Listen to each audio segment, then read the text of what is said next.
Recognized, Emily of Arden, D1, 2. Recognized, Fictional Females, D1, 9.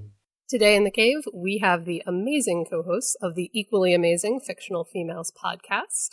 If you're all caught up on our show, then you've heard Rich and I mention these ladies during fan service, as well as when I got to be a guest on their show to talk about my favorite cheerleading Martian. But outside of that, Cheyenne and Diana have discussed so many awesome female characters from movies, TV, literature, comics, and so much more.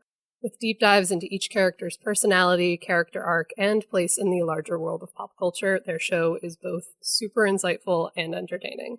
Cheyenne and Diana, I'm so happy to welcome you to the cave today. Oh, thank you too. And how exciting is this? It's Emily's first hosting herself, and it's the first all-women episode of Whelmed, right? Woo! Yeah. First all-girl squad today. All-female squad. We're off to Bialia. Yes, we are. So, before we begin, I want to remind everyone listening that our discussion episodes draw on anything and everything related to Young Justice, including both seasons of the series so far, the comics, and the video game. So if you have not seen, read, or played all of the material and are spoiler-wary, consider this your warning. And with all of that out of the way, let's dive in. So I touched on a few things in our little intro segment there, but tell us a little more about yourselves and what you do. Okay, well, so I'm Diana. And I'm Cheyenne. And we do a little podcast called Fictional Females. We love a lot of media, and we're geeks, and we love a lot of things that are very dude-centric. And it's frustrating that we don't have as much representation in the media. So we, instead of just complaining, we decided to do a podcast highlighting women that we love, that we want more of. So it's basically our way of saying, more, give us more, please. Because the truth is, usually about 30-ish% of speaking roles are women. And even in movies that are supposed to be starring women, the men speak more. In fact, in almost all Disney movies, even the ones like Frozen and stuff, way more lines go to the men than the women. And only about 12-ish% of protagonists are women. And last time I checked was, I think, 2015. So I haven't checked in the last year. But, like, that's not good. Yeah. No, that's a problem. And it affects the way people see the world. And media really does. Everything from, cultures, when they get introduced to Western media, all of a sudden their beauty standards change. Eating disorders go up. All of a sudden they want to be lighter skinned.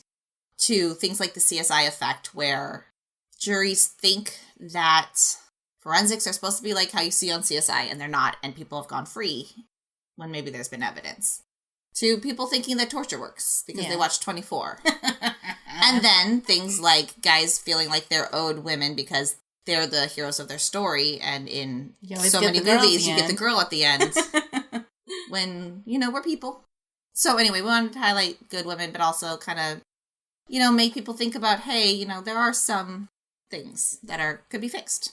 Absolutely. So when did either of you first see Young Justice? Did you binge it on Netflix, the DVDs, watch it when it originally aired? Because I think I know the answer to this, but please tell us. For me, I watched it with a friend on Netflix. My friend Andrea was like, "This show is so good, you have to watch it with me." So I think that was back when there was only the first season on Netflix, so I had to go to some questionable sites to watch the second season. And as soon as I'd done that, they're like, "Second season now on Netflix." I'm like, "Damn you, Netflix!" And I watched it because you told me to. Is what happened. Our friend Adam, though, had been really into it 5-6 years ago. Mm-hmm. And he had actually wanted us all to do the group costume. Which would have been so good. And we just never did because we have a hard time following through on things. And I was going to do Artemis, I think. Yes. That Although, awesome. Looking back now, I would totally rather do Zatanna. But it just never happened. He just wanted to do Superboy and have a lazy costume, I think. He does. He loves lazy costumes. But who doesn't? So we had a friend that was into it, and it then just slipped my mind until you guys. That's so great.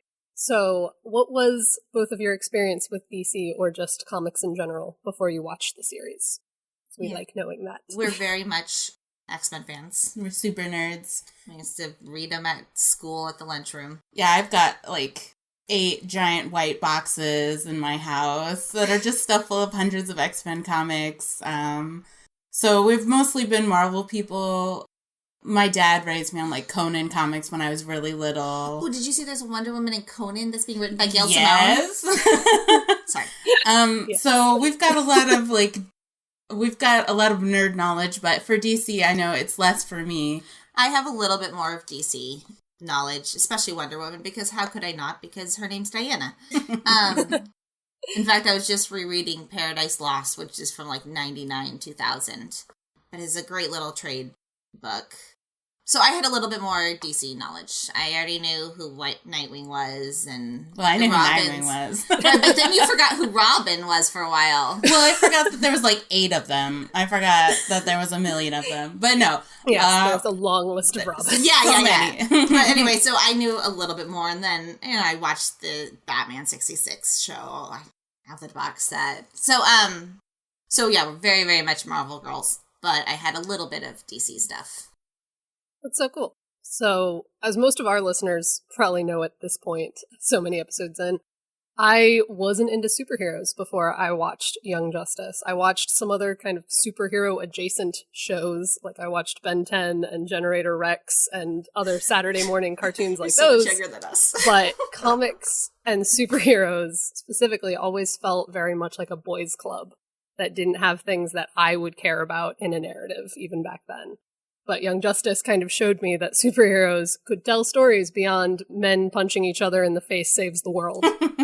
The end. And I think a large part of my love for Young Justice stemmed from the incredible female characters on the show, which, if anybody hasn't guessed yet, is what we're talking about today. I forget there. Because each one is strong and unique and amazing in her own special way, and I loved all of them. Yeah, just quick interjection. I think since we started with X-Men, and it's a way more diverse team than most, even though you're right, still more male, dude, heterosexual, like, we still got a whole lot more. We got Storm and Psylocke and Jubilee and Rogue and Jean Grey. So we had the benefit of, when we got into it, having a more diverse team. Definitely. Because... Okay, sorry. Even when... Yeah. It's totally fine. This is your discussion episode. You get to say things. That's the point. Okay, good. No. But yeah.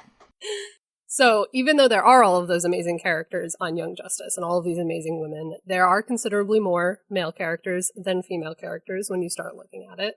So I wanted to touch on that and what you guys call on your show the action ratio. So can you guys explain what that is for our listeners who might not know? Because I know, but... Okay, yeah. So basically, I don't know if there's a better word for it, or maybe there's an official word for it. I'm sure it's been documented plenty. That's basically when you have a team of about 5-ish and only about 1 is allowed to be a woman. Yeah. And that's like, well, first of all, the first 2 episodes of Young Justice, no women. Yeah. But then after that, it's pretty close to that for a long time. Sometimes you get like the 6-2, like with Power Rangers, right? Mm-hmm. Once you add in the yellow, green, or the Green Ranger. But yeah, so it's basically that thing where we will let a woman be on the team. And even when it's her movie, we'll let a woman be on the team. I mean, Wonder Woman was so awesome, but for most of the fight scenes, it was her with 4 dudes. Yeah. And it's Avengers with only Black Widow. It's Guardians of the Galaxy. It's Justice League when they only let Wonder Woman be there. It's just all 8 Star Wars movies. It's just so pervasive. Yeah, definitely. And it just is a little frustrating. That kind of concept always reminds me of one of my favorite series. One of my favorite comic book series is Runaways, which gets brought up on the show a lot now because it's teenage superheroes, and Rich knows I love it. Yeah. But in that, from the very beginning, the original team was 4 girls and 2 guys. And even as it progressed and people left and joined and moved on and everything, it remained about either equal men and women or more women than men, which I always thought was super interesting because that was one of my first introductions to comics, weirdly enough, was early on with them. So I always just thought that was cool. Right, and it's sad that you have to notice, right? Yeah, definitely. It is so refreshing though when you're like, oh look, there's more than one woman and they're friends and it's so nice. And then you think, it's so sad I have to be excited about it. Which I think you guys pointed out in one of your episodes.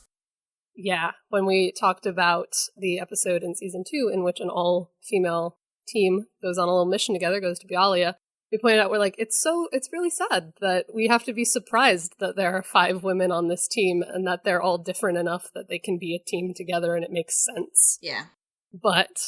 And while that ratio is a problem, I totally agree. With Young Justice, I feel like there's another level to it that I was kind of thinking about when we were talking about this.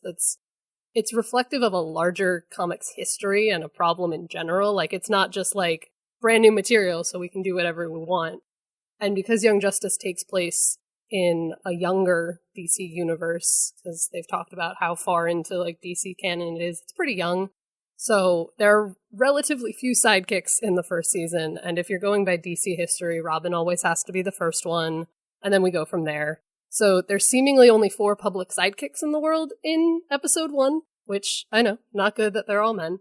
But which characters would logically have proteges this early in the game limited the writers predominantly to male heroes and sidekicks. And I feel like it's less a conscious choice to exclude women and more a symptom of the industry itself, if that makes any sense. And it is to a point, but first of all, Calder wasn't in the comics.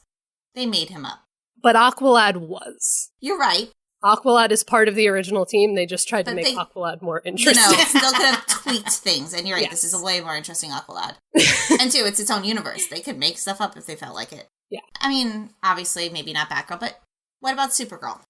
What about Wonder Girl? The first Wonder Girl. Cassie's not the first Wonder Girl. They actually couldn't have Wonder Girl. They've talked about this because people asked a lot. Why not? During season 1, there were lockdowns from DC that wouldn't let them have either Wonder Girl involved in the show when they were writing season 1. Oh, that sucks. Because I believe there was some talk of originally having her be part of the original team. Right, because that would have made sense. Because she is part of the original team in the comics. Yeah. But they couldn't. So they had to be like, well, we can't use Wonder Girl. What do we do? Can I just point out that's silly because we're intelligent. We know that the movie version is different than the comic version, different than the cartoon version. I don't care if you put Wonder Woman in all of them. Yeah. Or Wonder Girl or whatever. And they haven't done anything with Wonder Girl anyway. Mm-hmm. Like, Donna Troy is interesting. She's a part of her soul. She's kind of like, she's her little sister thing, you know? I agree.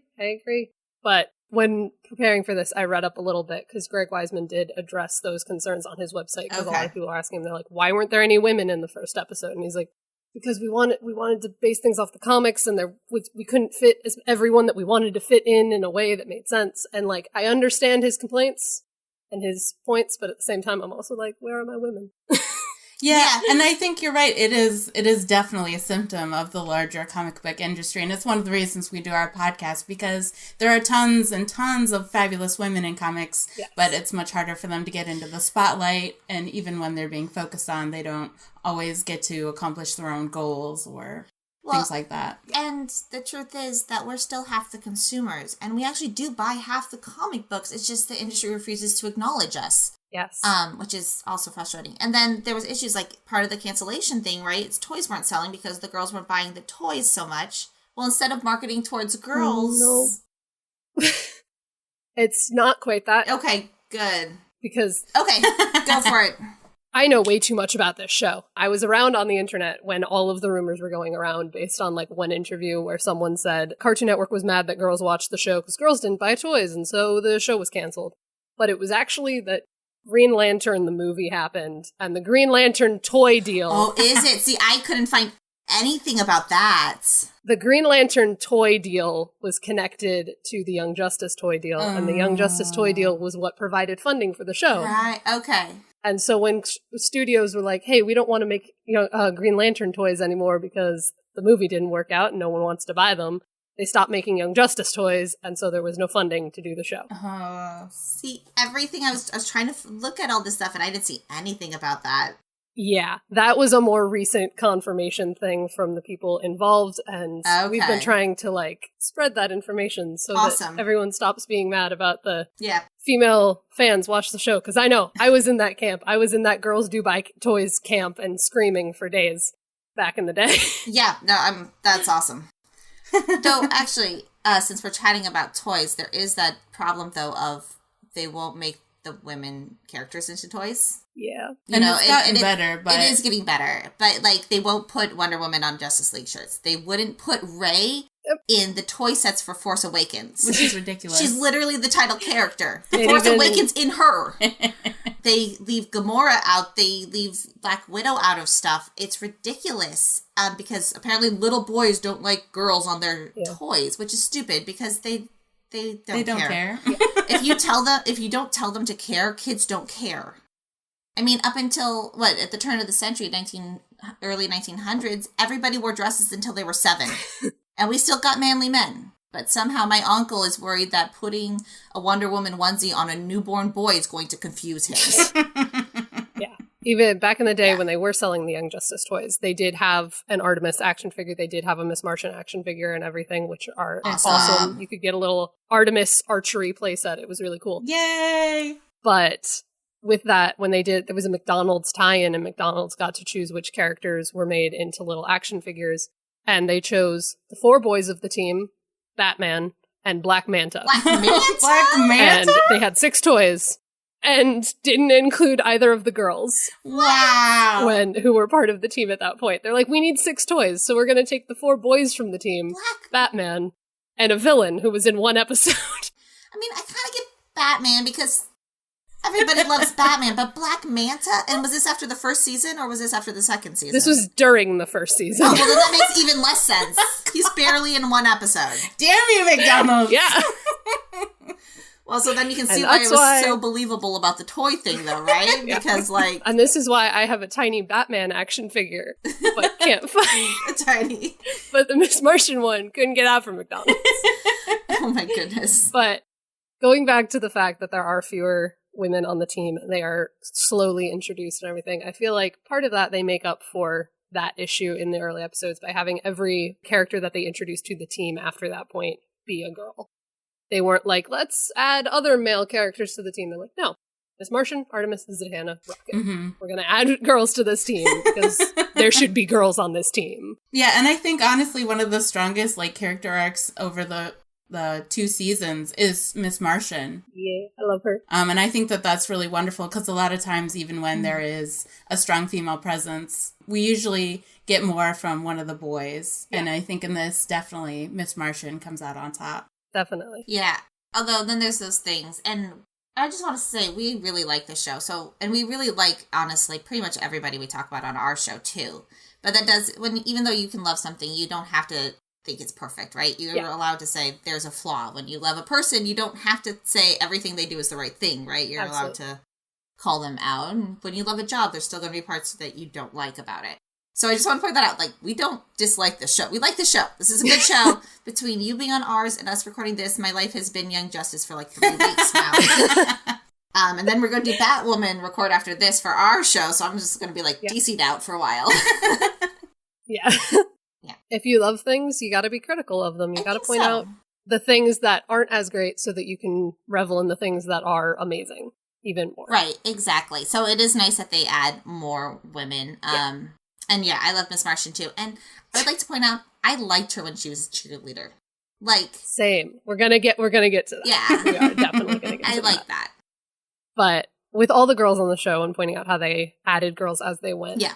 All of the girls have such complex and interesting narratives of their own.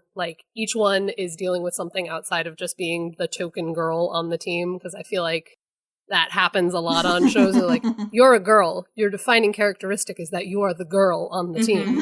I'm like, no, give me something more than that, please. So I wanted to ask if either of you had a favorite narrative arc for one of the female characters, but it sounds like it's Miss Martian from everybody. For me, actually, I think one of my favorite arcs is Artemis. I love her whole story, and I think it's fabulous. And one of my favorite episodes is actually, I think it's Homefront. I think it's episode 12. And it's when basically everyone on the team gets captured but Artemis and Robin. And so it's the 2 characters without powers trying to save everyone else. And it does eventually come down to only Artemis, and she is allowed to be afraid, and she talks about it, and she cries. She's like, how can we win when Superboy was defeated? So she has these doubts, and she has these moments where she's afraid, and with very good reason, but it doesn't stop her from being brave and coming through and rescuing everybody on her own. And it's one of my favorite episodes just because it highlights her in a way that we hadn't seen so much in the show. Absolutely. Yeah. I totally agree. I love that Artemis is like the tough girl, but she's still allowed to not be just the tough girl. Yeah. Yeah. It'd be Miss Martian for me. I admittedly have a soft spot for the human members of a team that are able to keep up. Yeah. Like, Hawkeye when he's not in Mutant Retcon. Or like Honey Go-Go in Big Hero 6. She is girly, but she is crazy smart, and she is kicking butt with everybody else. Yeah. I just really love those characters because, well, I'm girly. So, yeah, no, always a Miss Martian. And speaking of that, because segues, yay, fun. Segue. In some of our previous conversations, we talked about how the idea of strong female characters with heavy quotation marks on that phrase and how some people have a very narrow list of traits that a woman must fulfill to fit in that very, very narrow archetype in their mind. And how we don't really agree with that. I don't really agree with that. I know you guys don't. So let's talk about that for a bit. And how women can be different things and be amazing. Yeah. I would say Artemis probably falls more into the, quote, strong female character trope. She's more stoic. She's more physical fighter.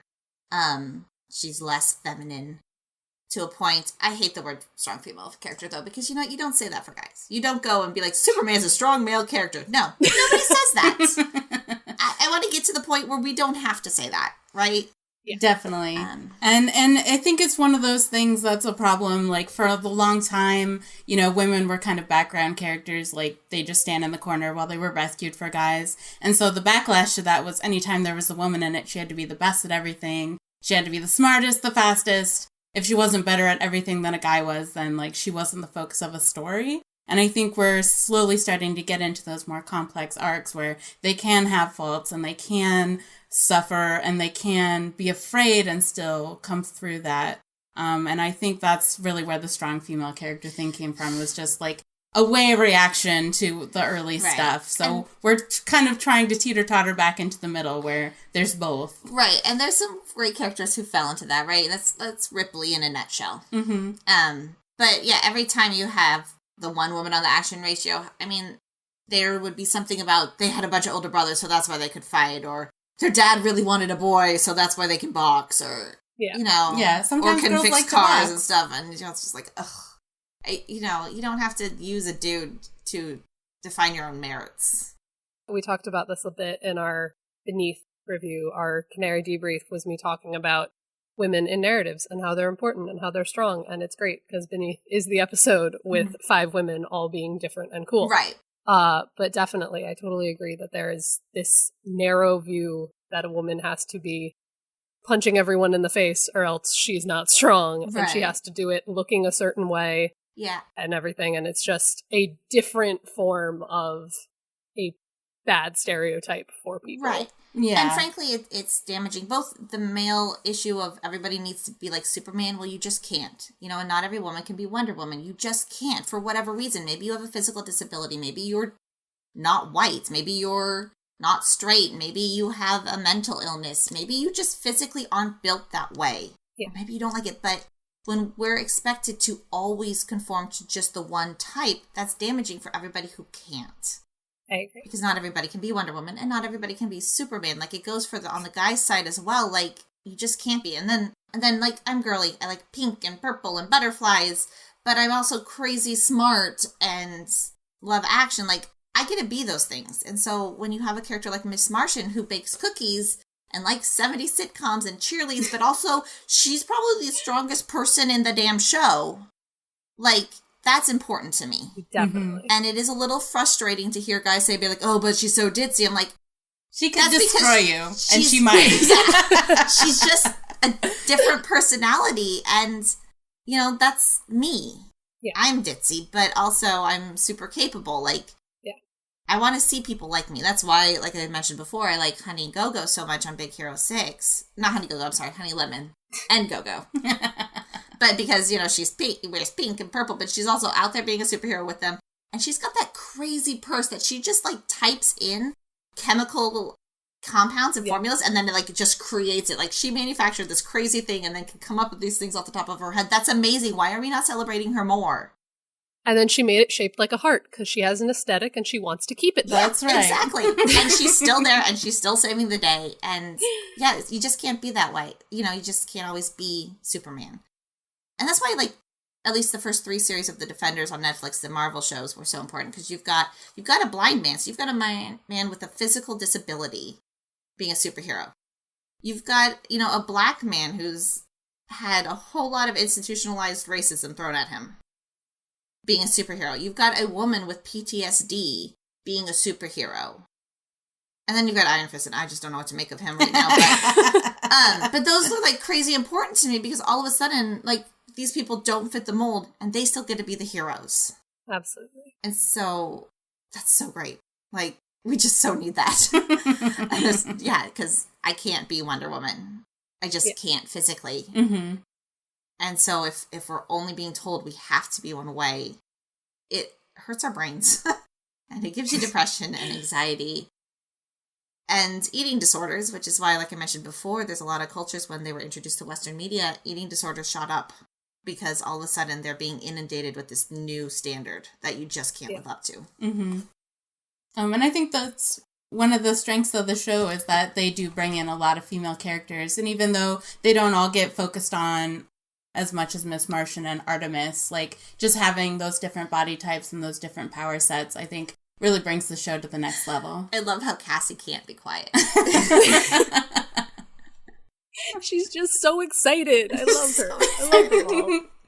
And speaking of Miss Martian, because we all know she's my favorite, and all of that, and how she does not fit that limited mold. She wears a skirt, she bakes cookies, she does cheerleading, and all of that is just as important to her as being a superhero and destroying planes with her mind, because that's always my go-to like explanation of how powerful she is. Like, she blew up a drone with her mind. Can you do that? I wish. But I love her, and all of those things about her skirts and cheerleading do not make her any less capable, as we were saying. And if I'm allowed to go off on a little personal side note, because we do that on our show so often, McGann was genuinely really formative for me when I was younger and watching this show, because like a lot of young nerd girls, I went through that I'm not like other girls phase that is so damaging and so toxic in art, in the nerd culture, and in women culture in general. But like, I was 13 when Young Justice started, and I was watching it, and I was watching it every week, and McGann sort of unconsciously kind of broke down that mentality in me. Like, I wasn't actively reevaluating myself and the way I was thinking about things, but she really just resonated with me. She was a girl, and she was optimistic, and she wore skirts, and she did cheerleading. And I realized that she could do that and still be powerful and still be completely badass and amazing. And now, however many years later, I wear dresses all the time, and I wear makeup for fun, and I do other things that are girly that at that time in my life, I was like, why are you even bothering with that? Why does anybody bother with that? You're just falling into stereotypes. And I'm like, no, you're not. You're doing what makes you happy. And so characters like McGann and characters who kind of break that mold and break down that idea really matter. And like, they really do. I'm an example of that. They show young girls and boys that you can do all of the things at the same time, and it doesn't change how capable you are as a human being. Exactly. See, so that's the importance of media, right? My personal rant. Turn conversation back to you. Good. Go for it. I'm with you on dresses. I wear so many dresses that my patients tease me when I'm in pants. And speaking of all of the dresses and the skirts and everything, all of the girls and all of the women on the show have relatively reasonable costumes, and that should not be as refreshing as it is. But I just wanted to point that out so we could talk about that if you guys wanted to. Oh my gosh. How everybody wears things that make sense. It's so nice.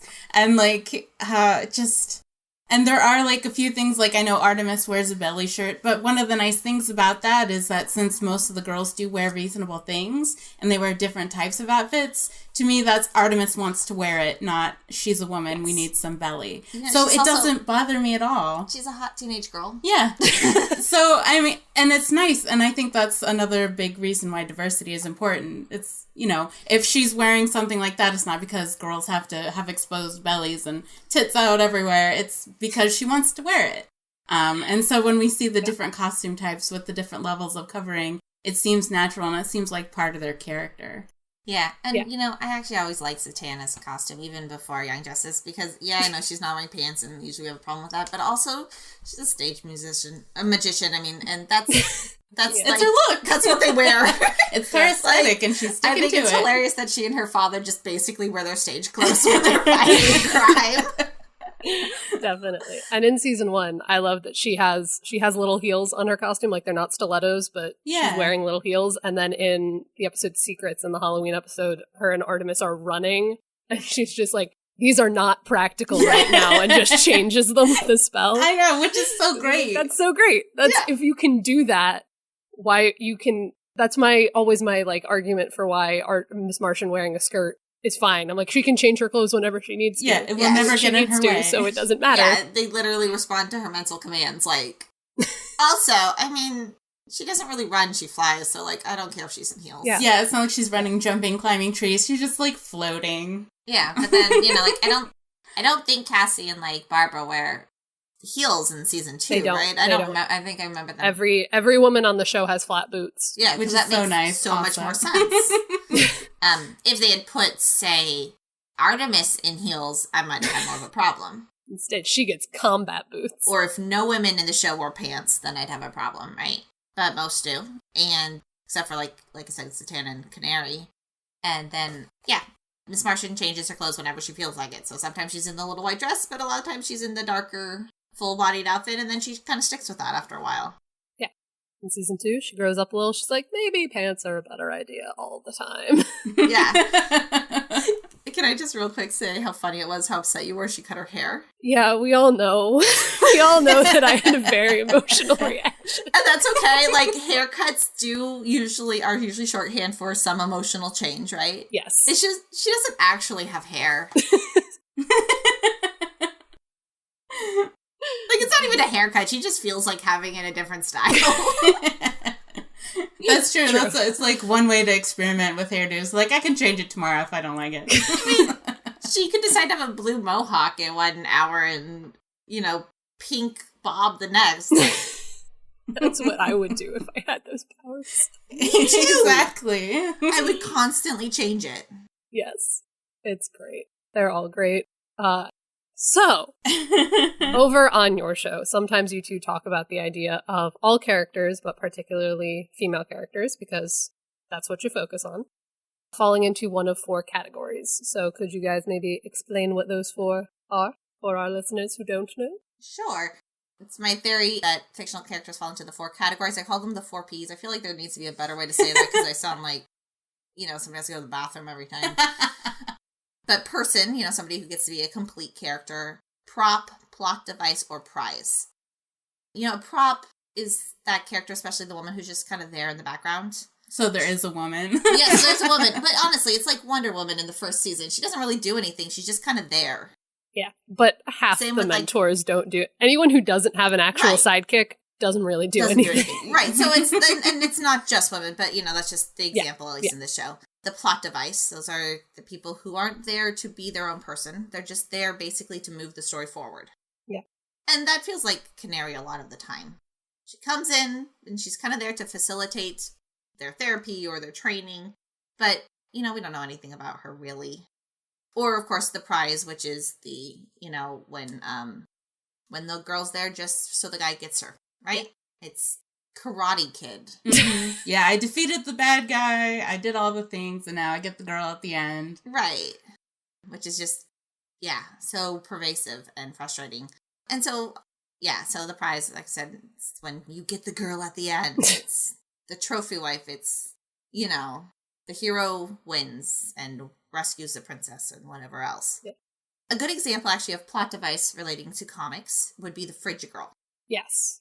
Yeah. So that would be the phrase coined by Gail Simone to describe a Green Lantern comic in which his girlfriend was murdered and stuffed into the refrigerator so that he got to have a revenge plot. Yeah. So that's the horrible example of it. And of course it comes in all sizes and ranges, but that's the one. That's the Barbara Gordon and the Killing Joke, you know? Yeah. She's every Taken movie. She's like such a diverse character, but in that one, you know, she's just there for an emotional reaction from her father. They completely destroyed her, and she had her own comic line simply so Batman and Commissioner Gordon could be upset. Yeah. And they did something cool with it eventually, but like, I mean, come on. So before we all start screaming about Batgirl, because I can rant about Batgirl. We don't have to right now, but that was just my example, yes, you know? I agree. I totally understand. With those 4 categories in mind, I thought we could maybe, because we're getting near the end, we could maybe discuss some of the female characters of Young Justice in those terms. So we have our season 1 girls. We have Miss Martian, Artemis, Zatanna, and Rocket. So I wanted to get what you guys think all 4 of them fall into. Because I feel like everybody's person. I feel like the show does a pretty good job of making all 4 of them people. To a point, I would argue that Rocket maybe not so much. Yes, just kind of she's shows near the up very to be end. a plot device and then kind of a prize for Calder, so he gets a kiss at the end. But she doesn't end up with Calder, which is good. No, she does not, and I'm not saying she does, and prizes don't yeah. necessarily, but like that's just, as I'm watching it, that's just kind of the feeling I got. Also, when they're not in their uniforms, I had a hard time telling Bumblebee and Rocket apart at, like, the bridal shower.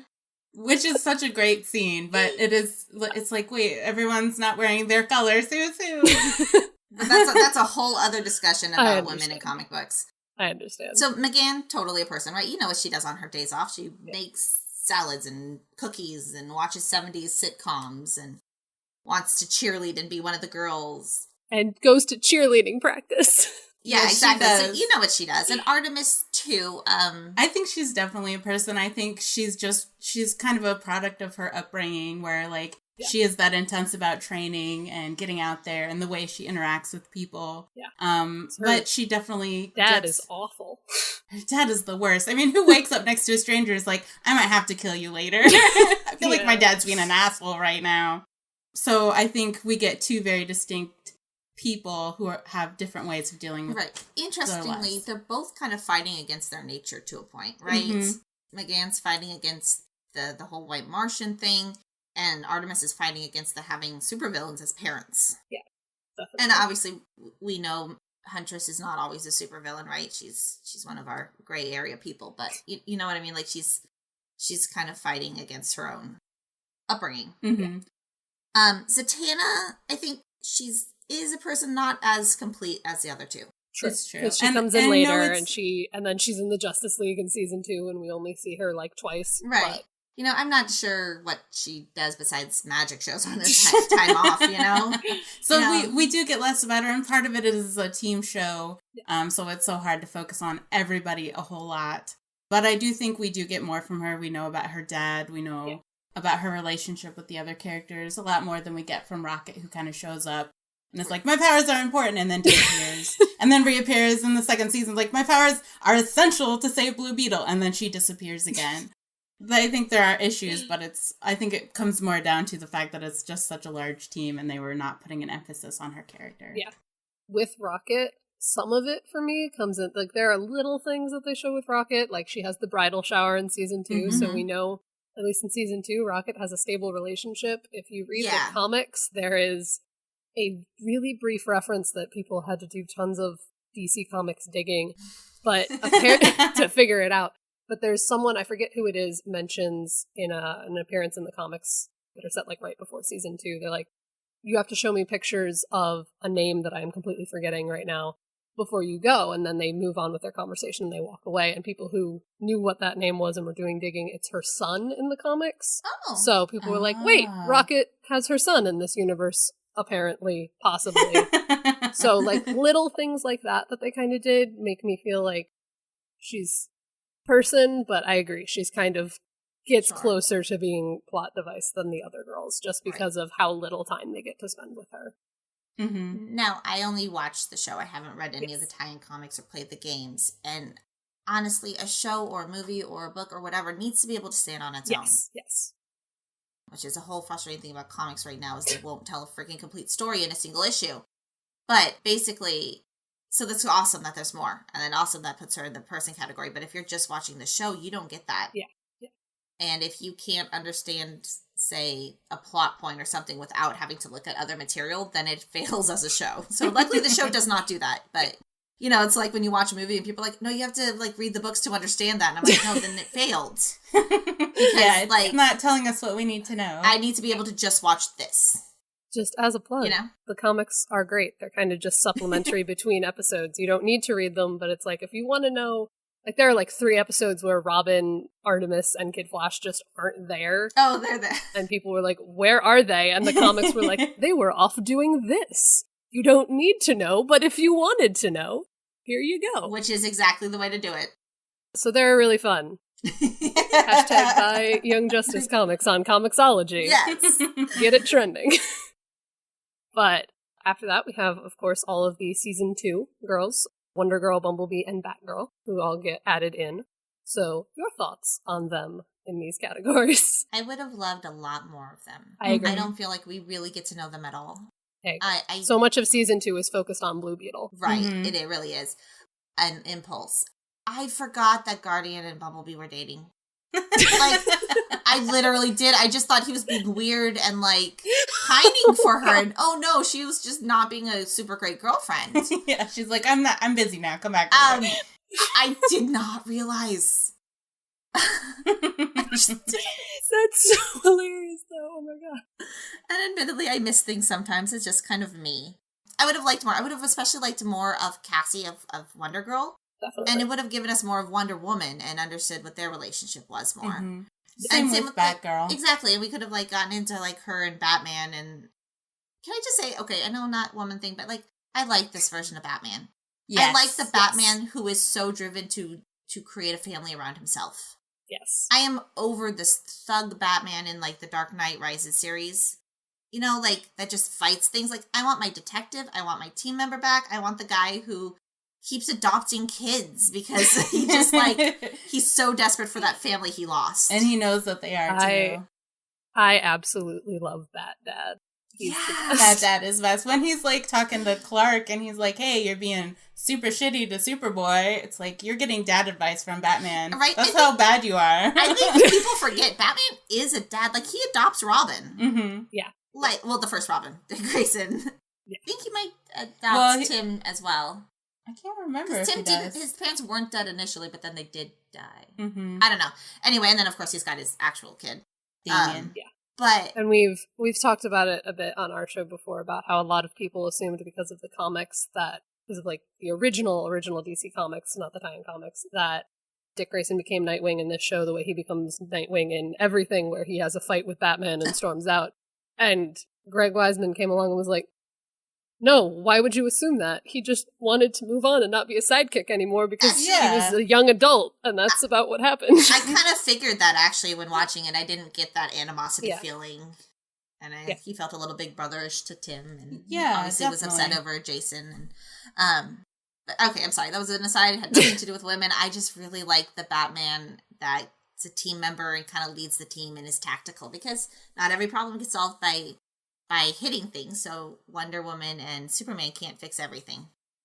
But back to girls in season 2. Do you want to try to categorize each of them? I feel like of the 3 of them, Bumblebee ends up a little closer to person because we get to see her life in college and everything a little more than Wonder Girl and Batgirl. Like, we see Batgirl out of costume in season 1 for like a total of 2 lines. That's 2. Yeah. And we never see Wonder Girl like in her normal life, I don't think, in season 2. No. But we see Bumblebee, like, in she goes to college and she does lab work and everything. Well, and she has her relationship with Mal. So yes, I think she would be closest. I'm not 100% she's all the way there, but and everybody can be a combination, right? You can be kind of a person, but also kind of a prop or whatever. Yeah, I think a lot of them can be closer to plot devices since they're there for their powers, or for, like, Batgirl, I think they didn't focus on her very much because a lot of people have ambient knowledge, and so they didn't spend a lot of time, like, building her up. And so I don't think it's that they were ignoring her as a character. I think they were limited and they were just like, Batgirl, don't worry about it. So I think a lot of times they were brought in for their skills and their powers, and we don't really get them outside of that.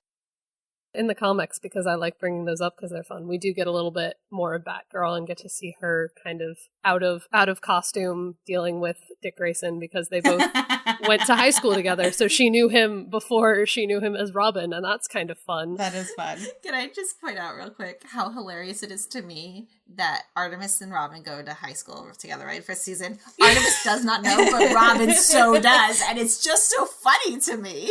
When he runs up and takes a quick picture, he's like, we're going to laugh about this later, and then runs off. She's like, what the hell was that? So true. It's so great. Oh, I love them. But yes. And then, of course, we have some of the supporting characters who are not main members of the team, but are still pretty cool, like Cheshire and Black Canary and Queen Bee and Tula. And I feel like there's some... Is Tula the baby? No, who's Tula? No, Leon is the baby. I love Leon. But Tula is Aqua Girl.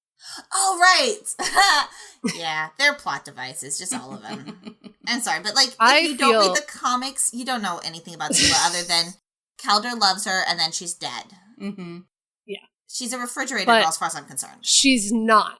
I will say this, because I know what happens because of the video game. It's a self-sacrifice that she makes as herself, that she chooses what to do and how to do it. Right, but I don't know results that. In her thing. Because I only watch the show. So if you only watch the show, you don't know that. Mm-hmm. I understand. So it's lovely to have this supporting stuff that does flesh them out, and that's wonderful. But if you only watch the show, you don't know that. You just know she's dead and he's upset. True.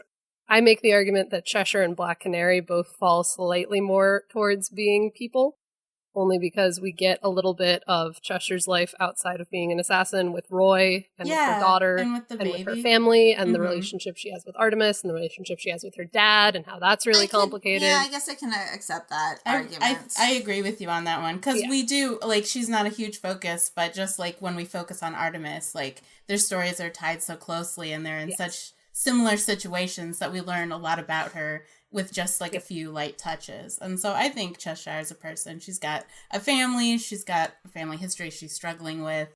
And I think that gets her there. I can accept that argument. I'm still going to firmly say I don't think Black Canary or Queen Bee really get to be. I mean, Black Canary's great and I like her, and I don't want to say I don't.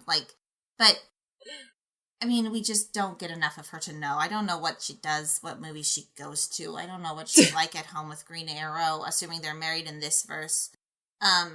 They are together. We don't know if they're married. Yeah, we know they're together. You know, I don't know what she wears when she's not Black Canary. Except for the one bridal shower scene. Except for one I can't tell which one she is. And I had and then it took me a while to realize which blonde it was. Because I was anyway. Everyone has the same face when they're like. They do. I mean, even when Artemis is in Tigress, like her eye shape kind of changes in her color, and that's about it. And that's just it's a huge problem with comic books overall. And actually, I know I'm totally getting off topic a little bit, but like Miss Martian when she first showed up, I like the ditzy stuff. I like that she was girly and strong and all that. But like I was a little frustrated because I'm looking at Martian Manhunter and Miss Martian. I'm like, they should look the same. But then it turns out we get those multi-reveals where she's like, oh, no, I just look this way because I wanted to look more human and I identified with this woman. And then it's like, oh, no, I also look this way because I'm not even a green Martian. But, you know, there's that thing where they'll have, like, the male of an alien species or a fantasy species be all tough and different and alien-looking. And then the woman just looks like a human woman with different colored hair or different colored skin, you know? But I'm so glad they didn't stick with that. That I was so impressed with. And as you watch it, I'm like noticing those little things. Like she's in school and Mind talking to Connor about green Martian and white Martian politics. And then she's like, and I mean, I'm a white or a green Martian and stuff, but like, because she wouldn't feel the need to say that otherwise. Okay. Yeah. Sorry, totally off there. And with that, even with Martian Manhunter, if you look into season 2 and stuff, you realize that he doesn't even actually look like what green Martians look like. Like, they all look like McGann's white Martian form just in different colors. Mm-hmm. Yeah. He's just trying to be slightly more human to make people less terrified. Yeah. Exactly. No, I totally noticed that with the green scarab and stuff. Yeah. So, I think we have covered everybody, unless there's any other characters in that you want to touch on. No, it was just things like, you know, Wonder Woman's just kind of barely there. It's kind of a prop. Same with Iris West. She's just kind of there to be pregnant. Ooh, I would like to point, actually, there is an alternate timeline version of Impulse that's a girl. Oh, that's cool. I never knew that. It's not, like, hugely important. It's kind of fun, as I was looking up, like, the characters and stuff. Yeah, there is. It's not Barry's grandkid, though. I think it's Wally West's daughter. So he has the twins, Bart, and I forgot what her name is already because I'm terrible. No, Iris, too. She's Iris the second. She's Iris West the second. He named her after his sister. That's so cute. And she's the Impulse instead of, or after his cousin, right? Iris is Wally's cousin? Aunt. Okay, I knew they were related. Anyway, he named her after his aunt. Anyway. I only know these things because I've seen the show too many times. Yeah, I mean, sorry, I watched the Flash TV show a lot, and so, like, there's siblings in that. Yeah. But, so, there is an alternate version where it is a girl. So, there's alternate versions of basically everybody because it's comic books. But that could have been a fun twist. I agree. That could be interesting. Who knows? Season 3. That's right. There are timelines and time travel. They could bring back a million different impulses from a million different timelines. They certainly could. And speaking of Young Justice Season 3, yeah, when did you guys hear about Young Justice Season 3? And is there anything you guys are maybe hoping to see in Season 3? I think I heard about it when Adam put it on Facebook. Yeah. So I heard about it pretty recently. And mostly I'm just, like, super excited because I really love the show. And now that I just rewatched it, I'm, like, super jazzed about it again. So I think just expanding more of the characters, because there are so many characters, we've got a lot of different people we could get to know better and so many storylines we could go into. I would like to focus more on, like, Wonder Girl because, I mean, Wonder Woman in general has such an interesting history, and then you could bring in maybe Donna Troy and, like, deal with that. Also, Supergirl. Because that could lead, but just, it could be a whole other level to the whole Connor and Superman, like, issues. And I know they kind of resolve it a little bit, but, like, that could be a whole other thing when his say, blood relative shows up and all of a sudden Superman's way more accepting of her than he ever was of Connor. Yeah. I mean, now I want that story. Right, like as I was thinking about, I wish they had, like, done this already even, but, like, that could just be a really interesting, like, extra layer to that. Mm-hmm. And speaking of female characters, we do know, because creators have talked about it, Donna Troy does exist in this universe, but she joined the team and left the team during the 5-year time skip. But I want to see her cool, sparkly as outfit. Troya. She was on there as Troya. They considered having her show up at the bridal shower so that they could have her show up in the final fight of the show, and then they realized that would mean that their character designer would have had to create 2 full character designs for 2 cameo appearances. And they're like, maybe we won't do that. They also wanted to do that with Mary Marvel, who I forget what her name would have been in the series. I think she was Sergeant Marvel they had as her code name. Oh my but God. I love they were Captain like, Marvel yeah, we in the show. want to do this, but we can't design 4 full character models for 2 cameos. I know, that's true. Mary Marvel, I totally forgot about her. She would have been great too. Also, I love Captain Marvel in this series because they remember he's 10. Yes, that was such a fun twist. Or 12 or whatever. Precious. He He and just I wants hope to when hang they out make with that the big movie. kids. I know, it's so great. He's just so excited, and then the kids don't know he's a kid, right? And so they're like, "Why is this adult always checking on us?" And they're like, "No, he just wants to hang out with the big kids. He wants to hang out with you. He wants to go to the Halloween party, guys. Okay, he feels very left out right now. It's so great. I'd love to see Supergirl and, like, have that extra layer of family drama. Mm-hmm. Also, I don't want Connor and McGann to get back together. And I know everybody's going to be different about that, but she's never really been single, and he's only been alive a couple years. I would just like to see them, like, take a time to deal with it, and have McGann take time to, like, deal with it herself. I totally understand. I know you like the smoochies. I know, we all know this is my thing, but I agree. I want that. What I want is I want them to talk it out. I want them to have a arc of actually discussing things instead of just running to separate corners. Yeah. I'm like, I don't want season 3 to start and have them be dating. I don't want that. I want season 3 to start and have them working through their issues and then dating. Right, of which there are many, and I like that they were allowed to have issues that would come up. Yes. Oh, yeah, and then we talked about it in our episode. I'm still mad at her. But it's good. It's when, when a character is complete enough that you're mad at the character, not at like the writing or the story, like that means it's a good character. Yeah, she's allowed to make I'm mistakes. mad at her. I'm not mad at the writing. I'm not mad at the show. I'm mad at like this pretend character, which is good because it means I'm engaged and it's good writing. Mm-hmm. So, is there anything else either of you would like to add before we wrap up? Any other ideas that we didn't get to touch on or anybody we didn't get to talk about? I will probably remember in like an hour. Yeah, I'll be like, oh, I was going to say this one thing. But nothing I can think of right now. Okay. So thank you both so much for spending some time with us in the cave today. Where can people find both of you here on Earth Prime? Fictionalfemales.com is our website. We're on Twitter at Fictional Female. Facebook, Fictional Females Podcasts. We're on iTunes, Google Play, Stitcher, all that other stuff. Also, we're part of a pretty cool community of female podcasters called Lady Pod Squad. So hashtag Lady Pod Squad, and you'll find a lot of awesome female-led podcasts. It's awesome. So thank you to everyone for sharing some time with us today. You can find us on Twitter at the YJ Files, on Facebook at facebook.com/crashingthemode, on Tumblr at the yjfiles.tumblr.com. That's the one that I run, so if you send messages there, you're reaching me, not Rich. And on our website at crashingthemode.com. If you enjoy our show, please consider sharing it with a friend. You can also support the show by giving us a 5-star review on iTunes, Google Play, your podcatcher of choice, or wherever you listen to us. The ratings help others find the show, and if you do leave us a rating, please let us know, especially if you're outside the US. We have to look a lot harder to find those, so just let us know.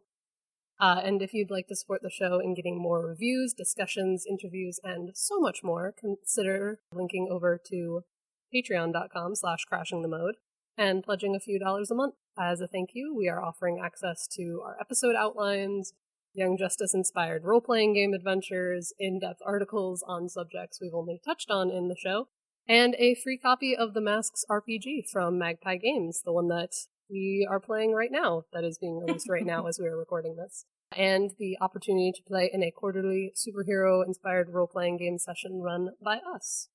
And even though Season 3 has been officially announced, please continue to spread the word to friends and family about the series with hashtag KeepBingingYJ on Netflix and hashtag BuyYJComics on Comixology, because then you can find out how Rocket's a person and other fun things. Other fun things like that. Find out how Batgirl and Robin had their first kiss, because that's in there too. The comics, I didn't know that. The comics are a barrel of fun. They sound delightful. And get yourself up to speed for the Season 3 premiere. And as always, stay whelmed, everyone. You've been listening to Whelmed, the Young Justice Files podcast. Our hosts are Rich Howard and Emily Booza. Our editor and producer is Neil Powell. Our theme was composed by Emily Mio. Our logo was created by Kevin Bates. Whelmed is a fan-made podcast and is not officially affiliated with DC Comics, DC Entertainment, Warner Brothers Animation, and any other owners of Young Justice or its related source material. As such, these companies have sole ownership of all symbols, images, names, logos, and proprietary material related to Young Justice. Original content of this podcast is ours, under Creative Commons. Thanks for listening, and stay whelmed.